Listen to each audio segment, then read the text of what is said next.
इंसान दिन रात मेहनत मुशक्कत करके अपनी औलाद के बेहतर मुस्तकबिल के ख्वाब देखता है और उन्हें हर मुमकिन तरीके से वो तमाम तर ज़रूरियात ज़िंदगी बाहम पहुंचाने की कोशिश करता है जो उन बच्चों की ख्वाहिशात में सर उठा रही होती हैं। ऐसे में वो लोग जो किसी हद तक माशी तौर पर बेहतर होते हैं वो तो अपने बच्चों की ज़रूरियात और ख्वाहिशात को कामयाबी से पूरा कर जाते हैं, मगर वो लोग जो माशी सूरत हाल बेहतर नहीं रखते वो अपने बच्चों की ख्वाहिशात को अधूरा देखकर दिन रात पिघलते हैं।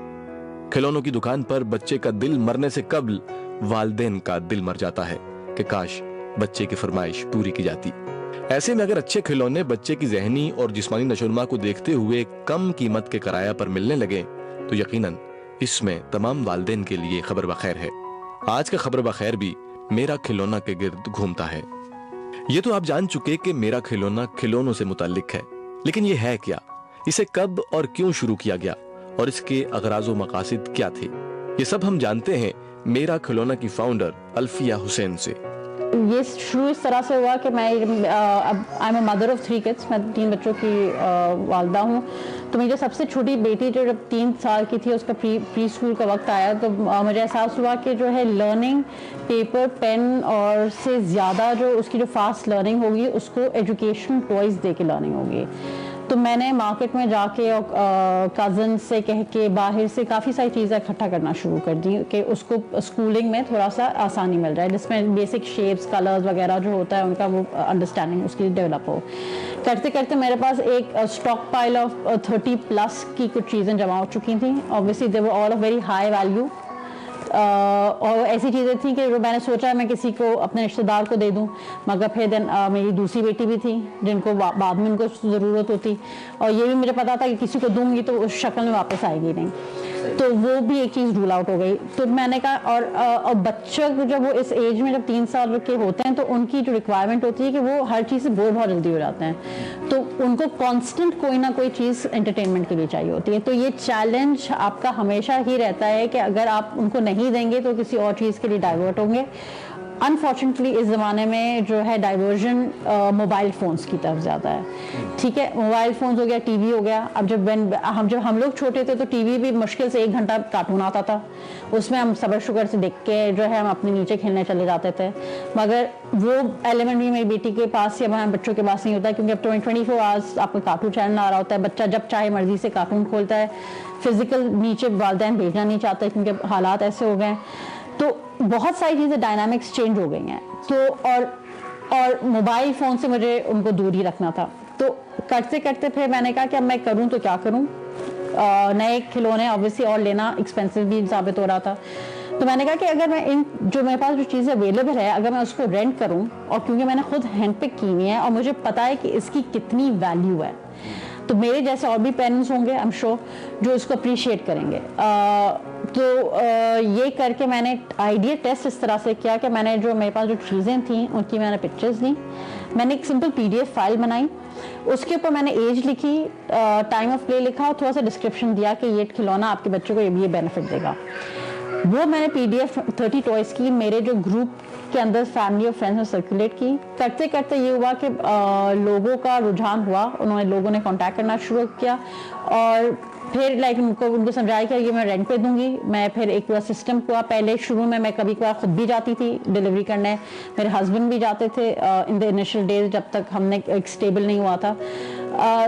तो वो आइडिया टेस्ट हुआ, रन हुआ और आई थिंक मुझे सबसे वो बूस्ट तब मिला जबकि मुझे लोगों ने आके पेरेंट्स ने थैंक यू कहना शुरू किया। तो वो एक बहुत अनएक्सपेक्टेड चीज़ थी, क्योंकि एक तो मुझे वो पैसे दे रहे हैं, उनको मैं टॉय भी उनकी ओनरशिप नहीं हो रही है, तो वो मुझे समझ नहीं पड़ी, मगर आई कुड फील कि वो हुई इस वजह से थी क्योंकि दे अंडरस्टूड द वैल्यू। अब तो मेरे पास प्रॉपर एक सिस्टम मैकेनिज्म है कि एवरी सैटरडे जो है मैं एक पैकेज भेजती हूँ जिसके अंदर एक खिलौना होता है और एक किताब होती है। So what I feel is that कि सिर्फ टॉय या पजल्स या बोर्ड गेम से कपल्ड अगर उसके साथ एक बुक जाएगी जो या तो उस कॉन्सेप्ट को एक्सप्लेन करेगी या तो उसके एज अप्रोप्रिएट होगी, तो वो लर्निंग का कॉम्पोनेंट बहुत अच्छा हो जाता है। So that's how it started। फिर बाद में वेबसाइट बनाई एंड फिर अब वेबसाइट के थ्रू सारी वो टॉयज की लिस्ट है। आमतौर पर बच्चे ज्यादा देर तक किसी एक खिलौने से खेलते हुए बोरियत का शिकार हो जाते हैं और उन्हें ऐसे में कोई नया खिलौना दरकार होता है जिसे अफोर्ड करना तमाम वालिदैन के बस की बात नहीं होती। ऐसे में अगर किराए पर हर माह या 15 दिन के बाद बच्चों को अच्छे और नए खिलौने मिल जाए तो इससे ज्यादा अच्छी बात क्या होगी। घर में मौजूद 30 खिलौनों से शुरू होने वाला आइडिया कैसे आगे बढ़ा, इस बारे में अल्फिया हुसैन ने बताया। इस आइडिया को हर पाकिस्तान के बच्चे तक पहुंचाने के लिए NIC ने इस तरह से मदद की कि मुझे एक प्लेटफॉर्म दिया है। वो मुझे मेंटोरशिप कर रहे हैं ऑन बिजनेस ट्रेनिंग कि इसको किस तरह से मार्केट करें, इसको किस तरह से ऑपरेशन करें, इसके जो फाइनेंशियल एस्पेक्ट्स हैं वो किस तरह से करें, बुक कीपिंग किस तरह से होगी। तो वो सारी लर्निंग्स लेके अब इसको एक मैं वायबल बिजनेस मॉडल बना रही हूँ जो कि मैंने एक घर में शुरू किया था।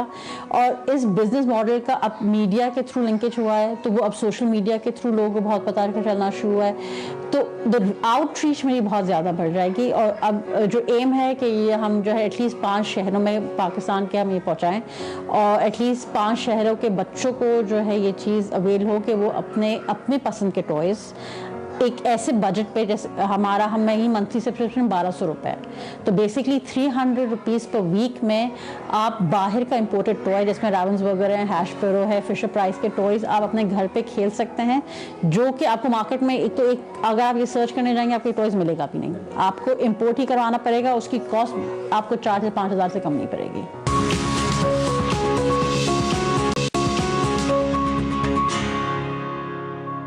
मेरा खिलौना से शुरू होने वाला ये सिलसिला जो एक मखसूस कम्युनिटी से आगाज हुआ और फिर इसकी कहानी वहां तक आन पहुंची जहां इस खिलौने के पैकेट के साथ एक किताब भी शामिल कर दी गई ताकि बच्चों में खेलकूद के साथ साथ पढ़ने की आदत को भी फरोग दिया जा सके।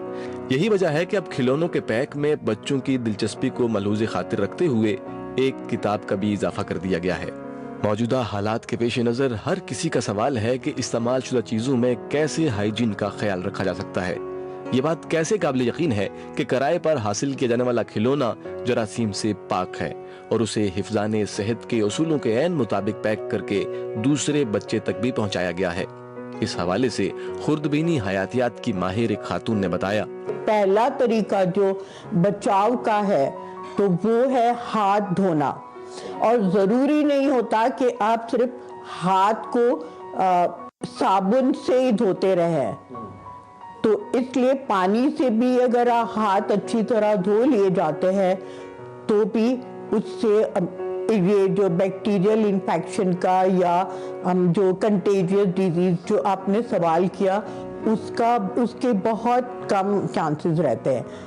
तो इसलिए हमारा ये जो है, जो आपको जिस बात का डर है कि इस तरह हम घर घर में फैलाएंगे, इसकी बहुत कम है, क्योंकि हमारे पास जब खिलौना वापस आता है तो सबसे पहले हम इसको साफ करते हैं, फिर इसको डिसइंफेक्ट करते हैं, फिर हम इनको रहने देते थोड़े वक्त, क्योंकि जितने भी जो भी ये बैक्टीरिया या कंटेजियस जितनी भी चीज़ों की हम बात करते वो है क्या, वो तो एक जिंदा चीज है।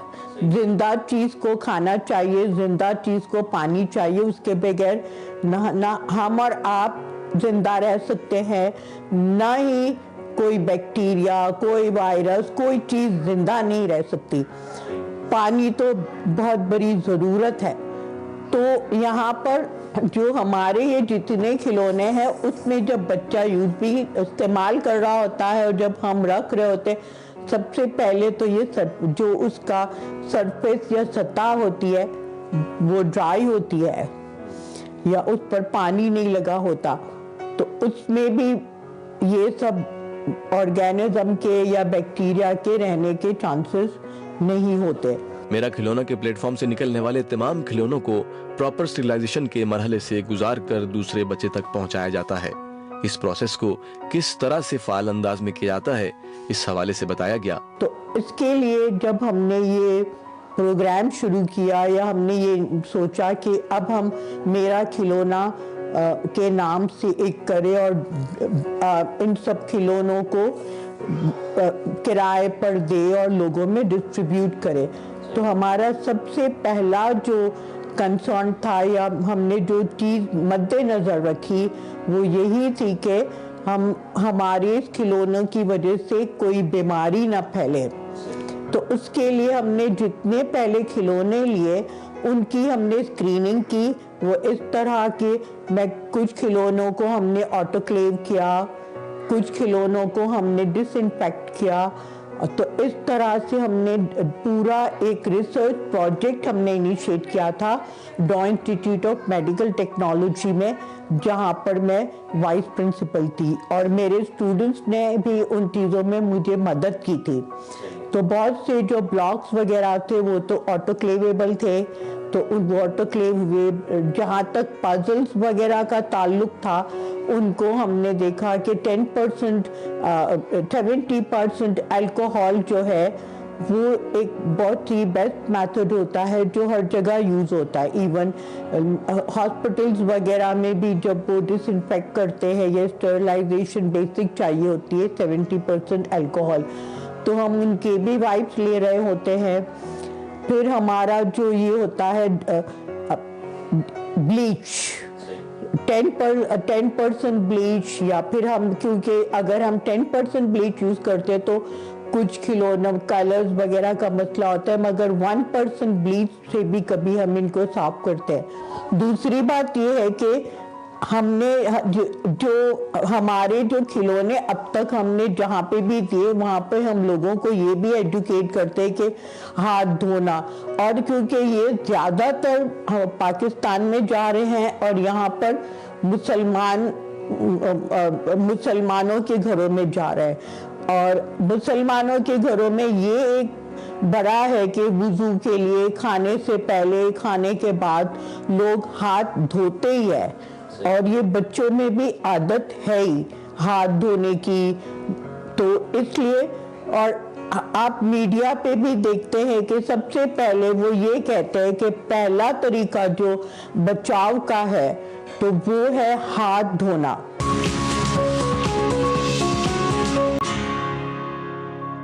किस उम्र के किस बच्चे के लिए कौन सा खिलौना बेहतर है और बच्चे कैसे खिलौनों की मदद से सीख सकते हैं, वालिदैन की काउंसलिंग करने वाली माहिर नफ्सियात अतूफा नजमी ने इस बारे में बताया। जो भी रिकमेंडेशंस होती हैं, जो भी टॉयज हम सेलेक्ट करते हैं, दैट्स बेस्ड ऑन के उनका सोशल कंपोनेंट क्या है, कॉग्निटिव लर्निंग इससे क्या होगी, कौन सी स्किल है जो इस टॉय के थ्रू हम डेवलप कर सकते हैं, और जो भी सजेशन होती है उसको वो कम्प्लीटली जो है फॉलो कर रहे होते हैं। कॉग्निटिव लर्निंग बेसिकली ये होती है कि एक बच्चे की सोच का जो अमल है वो किस तरीके से डेवलप हो रहा है।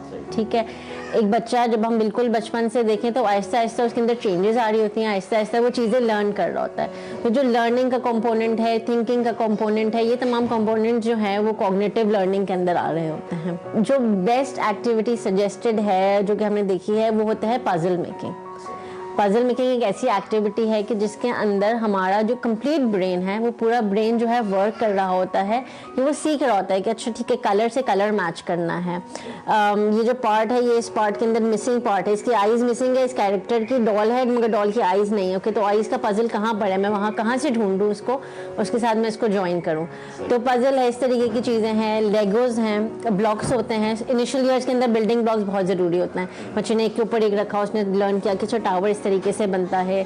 इस तरीके से हम तमाम चीज़ों को जो है कंसिडर कर सकते हैं, जो कोई बहुत इंपॉर्टेंट है कॉग्निशन के डेवलपमेंट के लिए। अगर एक 5 साल के बच्चे का इंटरेस्ट है कार्स में, तो हम उनको क्या कर सकते हैं, हम उनको कार्स भी दे सकते हैं, हम उनको कार का पजल भी दे सकते हैं, कार की बुक भी दे सकते हैं, ताकि वो जो इंटरेस्ट है वो उसी इंटरेस्ट को हम फोकस करते हुए उसके अंदर हम जो है इनोवेशंस कर सके। बच्चा, उसको लेगो दे दिए, लेगो से इसने छोटी सी गाड़ी बनाई, उस गाड़ी में उसने एडिशन किया, उसने और कोई चीज़ ऐड की। तो इस तरीके की चीज़ें हो सकती हैं। जो बिल्कुल छोटे बच्चे होते हैं, जो मैं कहूँ 2 ईयर्स या उससे भी छोटे, उनके लिए जो टॉयज़ हैं वो सेंसरी टॉयज़, जिसके अंदर उनको कोई आवाज़ भी आ रही है, उनकी जो है वो हैंड और आई कोऑर्डिनेशन के अंदर भी डेवलप हो रही है, इस तरीके के टॉयज रेकमेंडेड होते हैं। एक और चीज़ जो कि हमारे यहाँ पर भी मिसिंग है बच्चों के अंदर, जो हम ऑब्जर्व करते हैं, वो ये है कि इनोवेशन एंड क्रिएटिविटी नहीं है। इनोवेशन क्रिएटिविटी बहुत कम है, जिसकी वजह से हम जितना पोटेंशियल है, जितना इंटेलिजेंस का क्वोशेंट हमारे यहाँ पे बहुत हाई है, बट क्रिएटिविटी का क्वोशेंट उतना ही लो है। उसकी वजह यह है कि बच्चों के पास वो राइट टूल्स नहीं हैं, वो राइट टॉयज नहीं हैं, वो राइट अपॉर्चुनिटीज़ नहीं हैं कि जिसके थ्रू वो तमाम चीज़ें लर्न कर सकें। एक अगर 5 साल के बच्चे को फॉर एग्जांपल 4 पीसेस का पजल जोड़ना आना चाहिए, हमारे यहाँ पर वो बच्चे नहीं कर पा रहे होते। और उसकी वजह से वो जो फर्दर आगे की डेवलपमेंट है, आगे की जो इमेजिनेशन है, वो तमाम चीज़ें डेवलप नहीं हो रही हैं। और इसकी वजह से आगे की जो इनोवेशंस हैं या बच्चे के अंदर जो स्किल्स हैं जो इनेट हैं, अंदर ही हैं, बच्चे के मौजूद हैं अंदर, मगर उसको वो अपॉर्चुनिटीज़ चाहिए कि वो उसको एक्सप्रेस कर सके, वो रह जाती हैं। तो आगे आगे बहुत प्रॉब्लम्स हो जाते हैं बच्चों के साथ। वो वालिदैन जिन्होंने मेरा खिलौना से खिलौने हासिल किए, उनका क्या मुशाहिदा रहा, उनके बच्चों में क्या खास तब्दीली वकूपज़ीर हुई और उनके बच्चे उन खिलौनों के हवाले से क्या कहते हैं, इस हवाले से वालिदैन का कहना है। They are waiting for their toy, उनका एक एक्साइटमेंट होती थी। फिर उस टास्क को लेके मैंने उसको जैसे बोला कि आप अपना होमवर्क फिनिश करो या कोई भी कहीं जाना है, so he is listen to me कि चलो मैं ये करूँगा। तो Saturday he is waiting for कि उसका टॉय आएगा, उसकी बुक आएगी, and every week she is sending a new toy for me ना। तो वो एक उसकी बच्चे की एक्साइटमेंट होती थी और उसको लेके वो होमवर्क पे या कोई दूसरी चीज़ अगर आप उसको बोल रहे हो तो उस पर फोकस करता था। फिर सैटरडे जब उसके पास वो चीज़ आती थी तो पूरा वीक उसको वो बुक रीड करनी होती थी, मतलब उसको ही has to finish his book, ताकि उसको होता था कि मैं next week I have to go for new book. मैं यूजुअली जो उसके फेवरेट्स टॉय होते थे मैं उसके साथ लिस्टिंग करती थी, जो PDF आता था मेरे पास, उसमें से we are going to sort out कि which one is your favourite. फिर जैसे उसके पजल्स हैं, लेगो है, वो सब उसका बहुत फेवरेट है, तो वो अपना चूज़ करता था और मैं उस हिसाब से फिर वो सारी चीज़ें ऑर्डर करती थी उसके। बच्चों में ये कि जब मैंने स्टार्ट किया तो बिल्कुल फर्स्ट मैंने इनसे स्टार्ट किया, 2 इयर्स हो गए। तो बस पहले ये था कि बच्चे अब ऑब्वियसली मेरे पास माशाल्लाह से 3 हैं, तो अब ये कि उनको होता है कि एक के बाद एक लेना है और ये इस तरह से। तो इनमें शुरू में तो टॉयज़ इनके वो भी होते थे, मतलब गायब भी हो गया, कुछ हो गया, रिस्पॉन्सिबिलिटीज़ इतनी वो नहीं थी। पर अब ये कि ऐसे जब लेने लगे तो पता है कि अब आंटी न्यू देंगी, तो उनको इंतज़ार जाता है कि अब आंटी आएंगी, न्यू टॉय लेकर आएगी, मेरा टॉय आएगा, इसका टॉय आएगा, इस तरह से।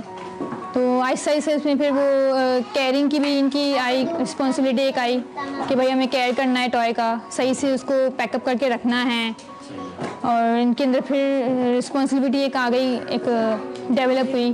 दौरे हाजिर में जहां वालिदैन के लिए 2 वक्त की रोटी के साथ बच्चों की तालीम के अखराजात पूरा करना मुश्किल मरहला बना हुआ है, अगर वहां अच्छे और मेयारी खिलौने कम किराए पर दस्तयाब हों तो यकीनन बच्चे अपनी ख्वाहिशात को मार कर आगे बढ़ने से बच सकते हैं और वालिदैन भी खुशी खुशी न सिर्फ बच्चों को खिलौने बाहम पहुंचाने में